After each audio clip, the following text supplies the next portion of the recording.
India हर field में, हमारा तो उनसे मुकाबला ही नहीं है, वो हमसे बहुत आगे है, वो हमसे 3.2 लाख करोड़ रुपीस 114 रफाल के लिए बल्क डील है।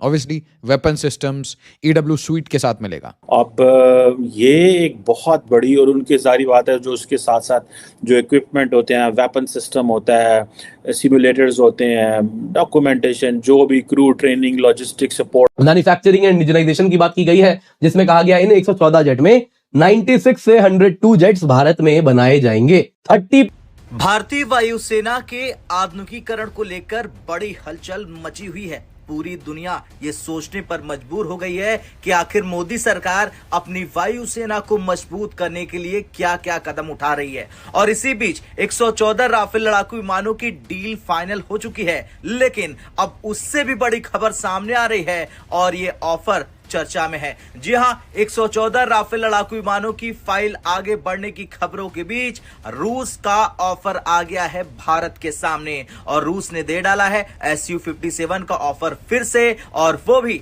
टेक्नोलॉजी ट्रांसफर और विंगमैन स्टेल ड्रोन पैकेज के साथ। लेकिन राफेल फाइटर जेट डील दुनिया की सबसे बड़ी स्कैम एक निकलने वाला है हिस्ट्री के अंदर। दुनिया की हिस्ट्री में इतना बड़ा स्कैम कभी हुआ नहीं। आपको याद होगा, भारत ने कैश पे किया था, हमें जेट्स मिले, और वो जेट्स आज हमारे कंट्री में फ्लाई कर रहे हैं। नमस्कार दोस्तों, कैसे आप सब? उम्मीद करते हैं आप सब बहुत अच्छे होंगे। दोस्तों, आप सबका स्वागत है हिंदुस्तान न्यूज में। आज हम बात करने वाले हैं कि 114 राफेल के बाद भारत लेगा 140 Su-57 जेट। और दोस्तों, ये खबर पाकिस्तान को मालूम लगी है, तब से पाकिस्तान अपना सर पकड़ के बैठा है। वैसे तो कल भी धुलाई हो चुकी है, लेकिन इसके बाद और एक झटका मिल चुका है। तो दोस्तों, देखते हैं आज का रिएक्शन वीडियो। बिना स्किप के पूरा वीडियो देखना। बढ़ते हैं वीडियो की तरफ। जय श्री कृष्ण। पहले ही 36 डैसॉल्ट राफेल शामिल कर चुका है। इसके अलावा अब 114 अतिरिक्त राफेल की प्रक्रिया तेज होने की खबर है। अब राफेल की ताकत advance AESA radar, spectra electronic warfare, meteor जैसी BBR मिसाइल है, जो इसे मल्टी रोल प्लेटफॉर्म के रूप में बेहद सक्षम बनाती है। अब 114 की संख्या इसलिए अहम है क्योंकि इससे कई नए स्क्वाड्रन बन सकते हैं और पुराने प्लेटफॉर्म की जगह ली जा सकती है। लेकिन अब रूस का 5वीं पीढ़ी का fighter jet Sukhoi Su-57 Bharat को पैकेज ऑफर के साथ प्रस्तावित बताया जा रहा है। इनमें प्रमुख बिंदु भी बताए जा रहे हैं, जैसे कि स्टेल डिजाइन,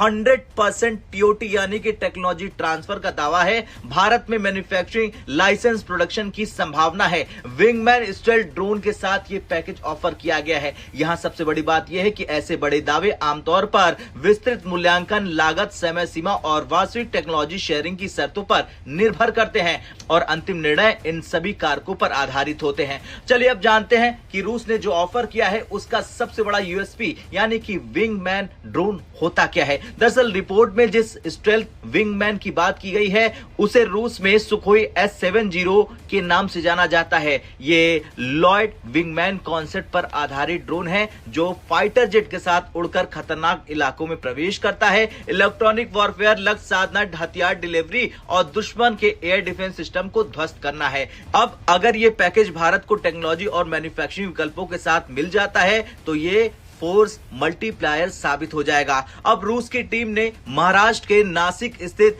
HAL यानी कि हिंदुस्तान एरोनॉटिक्स लिमिटेड सुविधा का आकलन किया, जहां सुखोई Su-30 MKI का निर्माण होता है। टारगेट था, उद्देश्य था Su-57 के लिए इंफ्रास्ट्रक्चर बदलाव कितने, लागत कितनी संख्या पर मेड इन इंडिया आर्थिक रूप से व्यवहारिक होगा। तो रिपोर्ट्स के मुताबिक बड़ी संख्या जैसे कि 120 से 140 पर लोकल मैन्युफैक्चरिंग ज्यादा व्यवहार मानी जाती है, क्योंकि स्केल से लागत घटती है। अब अगर 140 Su-57 का ऑर्डर होता है और 114 राफेल भी शामिल होते हैं तो कुल मिलाकर 250 प्लस नए जेट जुड़ सकते हैं।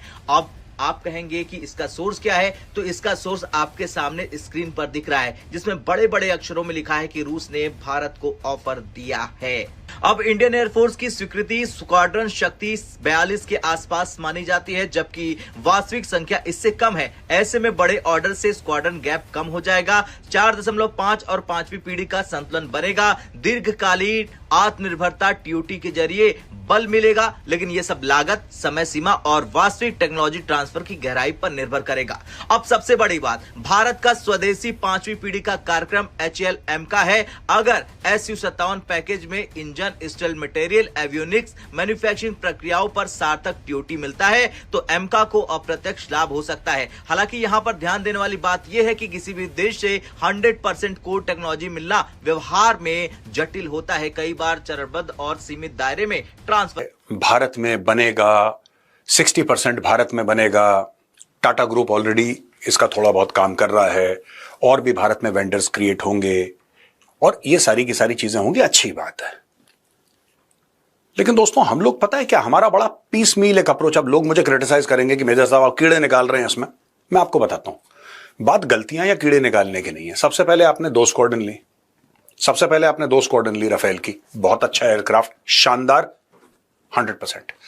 अब आप 6 स्क्वाड्रन ले रहे हैं राफेल की, और मैं 100% कह रहा हूं, ये 4 साल के बाद फिर बोलेंगे 2 और एक साथ आप 10 स्क्वाड्रन क्यों नहीं लेके कलेश काटते यार। इसमें इशू क्या है, मुझे एक बात समझ, पैसा आपके पास है और सारे पैसे आपको डे 1 पे थोड़ा ना देने हैं कि बोला कि साहब 3 लाख करोड़ का कॉन्ट्रैक्ट है तो आपको डे 1 पे 3 लाख करोड़ नहीं देने। आपको वो 10-15 साल चलेगा, जितने साल चलेगा आपको धीरे धीरे पैसे देने। कम से कम उससे क्या होगा कि अगर आप 10 स्क्वाड्रन का ऑर्डर देते हैं और फ्रांस को ये बोलते हैं कि ठीक है 8 स्क्वाड्रन जो है हम भारत में बनाएंगे, 2 स्क्वाड्रन तुम फ्लाईवे कंडीशन में दो, तो उसमें जो इंडिजिनस कंटेंट है वो बढ़ जाएगा, ट्रांसफर ऑफ टेक्नोलॉजी वो बढ़ जाएगी। और देखिए, मैं आपको एक बात बताता हूं दोस्तों, आप समझिए कि ऑथराइज स्क्वाड्रन, इसके पहले हम बात कर चुके हैं इस मामले पे कई बार। ऑथराइज स्क्वाड्रन आपकी 42 है इंडियन एयरफोर्स की, 42, ठीक है। अब ये जो 42 का फिगर है, ये बड़ा पुराना फिगर है। आज की तारीख में पता नहीं कितने की रिक्वायरमेंट है, लेकिन वही पुराने 42 को हम चलते चले जा रहे हैं, चलते चले वही 42। गाइस, आपको मेरा रिएक्शन वीडियो कैसा लगा? अगर अच्छा लगा है तो प्लीज सब्सक्राइब कीजिए, शेयर कीजिए, बेल आइकॉन कीजिए, ताकि आपको आने वाली हर एक लेटेस्ट न्यूज आसानी से मिल जाए। उम्मीद करती हूँ आप लोगों को मेरा वीडियो पसंद आया होगा। पसंद आया तो ज्यादा से ज्यादा शेयर करना। जैसा कि आप लोग जानते होंगे कि भारत और रसिया के कितने अच्छे रिश्ते हैं, और दोस्तों इस रिश्ते को, इस दोस्ती को तोड़ने के लिए अमेरिका ने ना जाने कितने पापड़ बेले हैं। ना अमेरिका ने हम पे टैरिफ लगाया भारत पे कि रसिया से तेल लेना बंद कर दो, लेकिन भारत ने तेल बंद नहीं किया, कम कर दिया। लेकिन इसी खुशी से पाकिस्तान बोलने लग गया कि भारत डर गया। तो दोस्तों, आज पाकिस्तान को जवाब मिल चुका है कि भारत डरा भी नहीं था और भारत झुका भी नहीं था। आज भारत से टैरिफ भी हट गया और भारत तेल भी ले रहा है रसिया से। सबसे बड़ी और खबर आ गई है कि भारत अपने डिफेंस सिस्टम पे इतना इनकम इन्वेस्ट कर रहा है कि आज पाकिस्तान को यह टेंशन सता रही है कि भारत के पास आखिर इतने पैसे कहां से रहे हैं, और भारत अपनी डिफेंस सिस्टम। दोस्तों, जैसा कि आप लोग जानते होंगे कि भारत को जो जो देश आंखें दिखाता था, आज भारत के कदमों में है, भारत की तरफ ये देख रहा है कि काश भारत हमसे हाथ मिला ले, हमसे फ्री ट्रेड एग्रीमेंट कर ले। लेकिन अब बात आई है कि भारत अपनी रक्षा क्षेत्र में इतना इन्वेस्ट क्यों कर रहा है, भारत अपनी रक्षा क्षेत्र में इतना ज्यादा ध्यान क्यों दे रहा है। तो दोस्तों, हमारे भारत के पीएम मोदी का मानना है कि हम अपनी रक्षा क्षेत्र के साथ कोई समझौता नहीं करेंगे। हम अपने देश को हर वक्त तैयार रखेंगे, अपनी सेनाओं को तैयार रखेगी, ताकि कोई भी दुश्मन देश अगर भारत की तरफ आंख उठा के देखे तो उसको उसी टाइम जवाब मिल जाए। तो दोस्तों, आप लोगों की क्या राय है?